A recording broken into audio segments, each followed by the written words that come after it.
right, so I want to ask you, looking back, if you were to start now, what would you have done better? Ah. So the lessons have been so numerous that Yes. um, it's hard to say because there's a lot, Mm. right? We will do the full video on the lessons so far. Yeah. It's just in summary, in a Yeah. nutshell. Yeah. So, well, in nutshell, I think that one thing that I would have I would have done better is I had the realization not too long ago that my husband is not responsible for my happiness. Mm. Um, and it was a strong realization. And it changed everything because I could, I didn't have to take everything personal. Mm. And, when I see certain reactions, instead of, reacting to them or starting to feel bad that why is he reacting like that or why is he I would take a step back and start to think what's wrong with him, is he all right? Instead of thinking that it's about me, I'd be like, I would check and I'd be like, I know I didn't do anything, so this must be something personal. I should give him some time. I think he needs some time to Just let it out.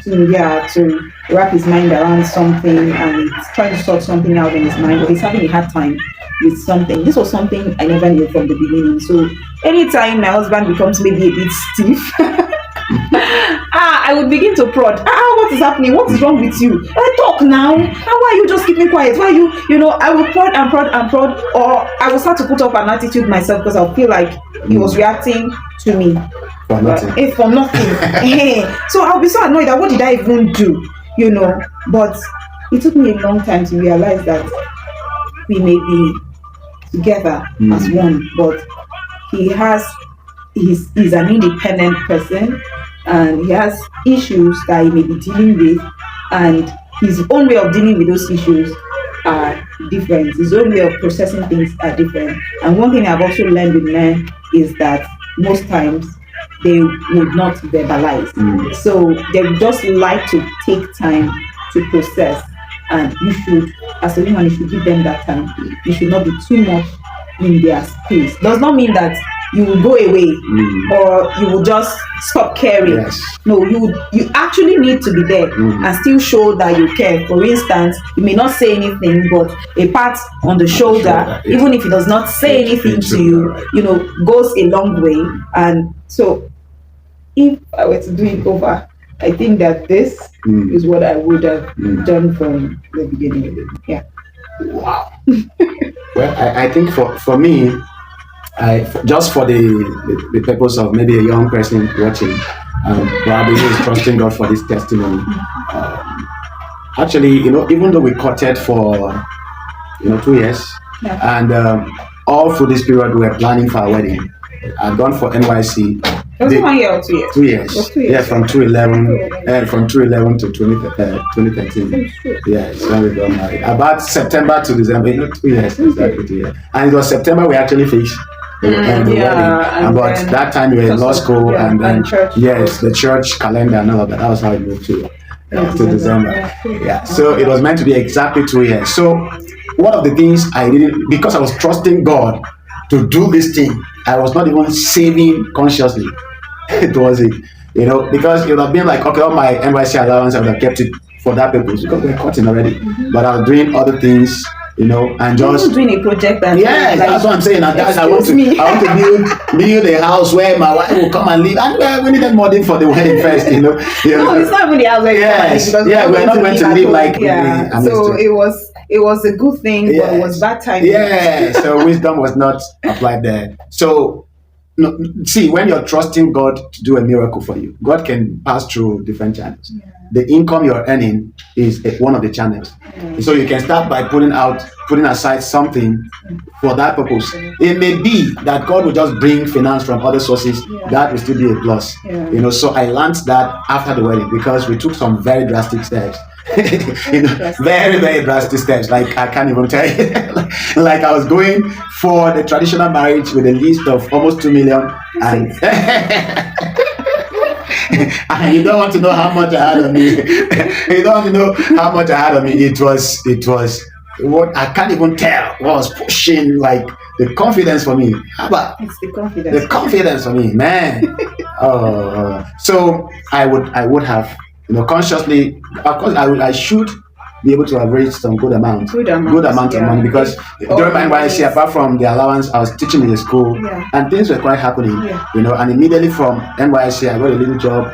Truthfully, none of us was broke at that time, really. So we were not consciously putting aside money for that purpose. We just wanted God to do it. It's like, yes, and he did it. We needed to take yes, responsibility. exactly. Also. So that's what I'm saying. Is God did it, and that's why we're here. Yeah. But if I were to, have this understanding, this is what I would have done. It would have helped better. Yeah. Even after the wedding, would have had maybe a buoyant savings to begin to start, because there were a lot of business ideas we had that we wanted to start, and it took a while because the funds were not readily available. So that is one of the things that I would have done.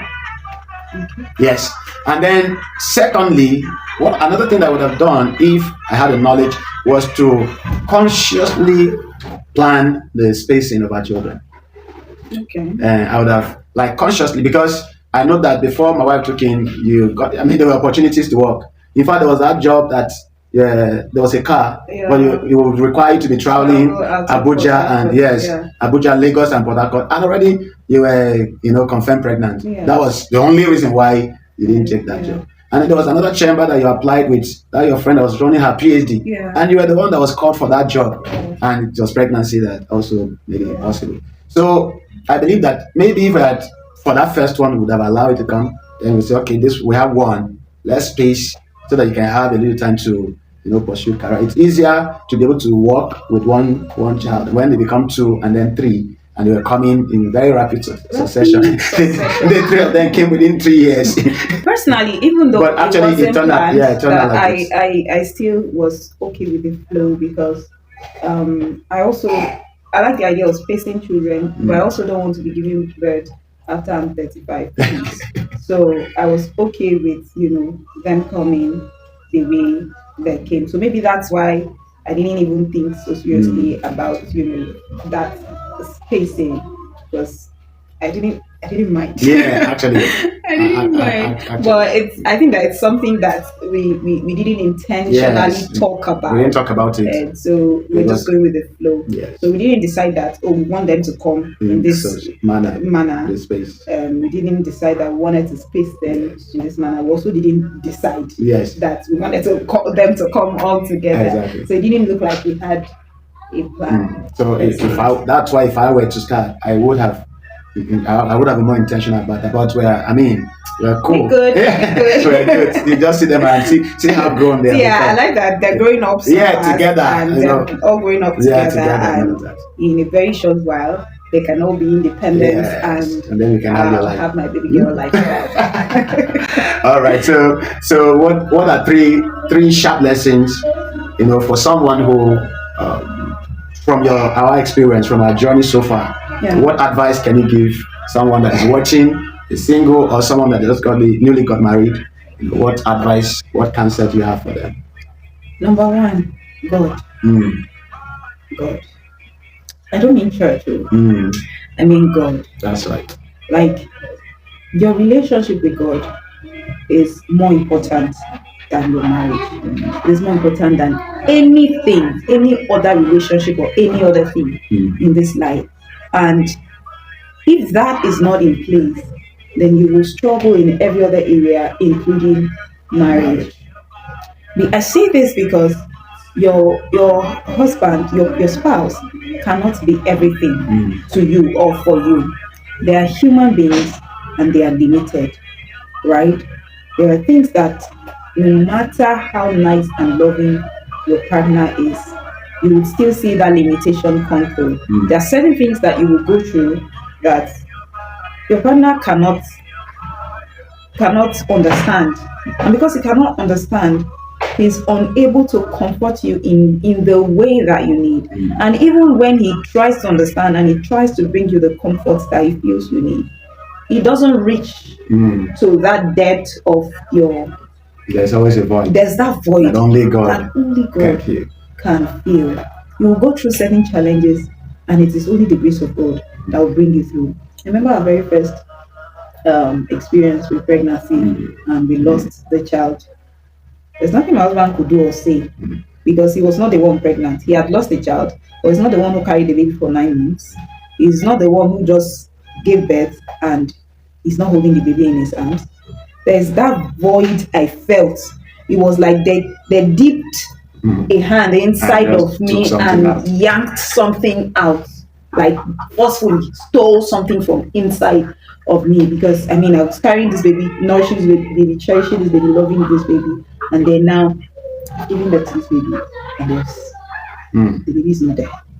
So it was such a challenging one for me, and that's what makes some people actually, you know, end up having traumas because I mean, Or even depression. depression, postpartum depression. That's not the only cause, but for a lot of people, that can be a cause. They just end up in depression. They end up with trauma and baggages because there's something your partner will do that will help. That's But right. when God is there, God. when God is there, The big God. yeah, he knows how to feel. The Bible says he feels our all in And all. all. So he knows how to reach to the. He filled. Oh, he so filled me up, filled up that void. So the That lesson is God. it didn't take me time to snap out of it. I was already in church in a couple of days.